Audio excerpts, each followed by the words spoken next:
कोकणातील प्रत्येक अपडेट जाणून घेण्यासाठी आजच माझे कोकणच्या सोशल मीडिया प्लॅटफॉर्मला लाईक, फॉलो आणि सबस्क्राईब. चिपळूणमधील कळवंडे येथील तब्बल 1600 शेतकऱ्यांनी आमदार भास्कर जाधव यांची साथ सोडून उपमुख्यमंत्री एकनाथ शिंदे यांच्या नेतृत्वाखालील शिवसेनेत जाहीर प्रवेश केला.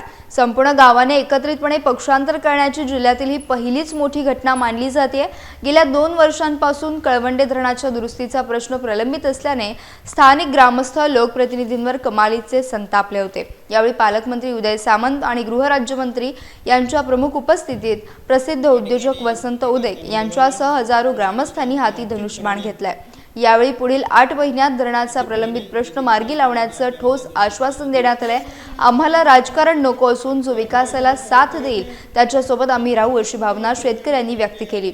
शेतीवर अवलंबून असलेल्या या ग्रामस्थांना शासनाकडून केवळ आश्वासने मिळत होती, त्यामुळे त्यांनी हा टोकाचा निर्णय घेतला. आगामी निवडणुकीच्या पार्श्वभूमीवर हा भास्कर जाधवांसाठी मोठा धक्का मानला जातोय. कळवंडे गाव हा शेतीप्रधान गाव आहे. सगळी उपजीविकाच कळवंड्याची शेतीवरती चालते. गेली 3 वर्ष आमचं धरण हे गळीत आणि त्याच्यामुळे पाणी साठवणूक होत नाही. 20% फक्त पाणी साठा केला जातो. आता 20% मध्ये काही शेती होत नाही आणि शेती हाच उदरनिर्वाहाचा एकमेव मार्ग आहे कळवंड्याचा. आम्हाला वाटलं होतं की धरण लिकेज झालं म्हणजे कोणतरी सरकार त्याच्यावरती पाहायला, आम्ही काही न करतासुद्धा होईल, ते आपोआप होईल, परंतु ते काही होऊ शकलं नाही.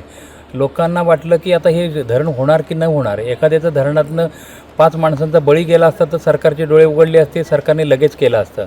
पण शेती लोकांची होत नाही, त्याबद्दल सरकारला काही देणं घेणं नव्हतं. गावात साधारणपणे 2500 लोकवस्ती आहे, 1600 मतदार आहेत आणि आज पाहाल तर ह्या गावातला एकही माणूस कोण असा पाठीमागे राहिला नाही की त्यांनी प्रवेश नाही केला. सर्व लोकांनी शिवसेनेमध्ये प्रवेश केला.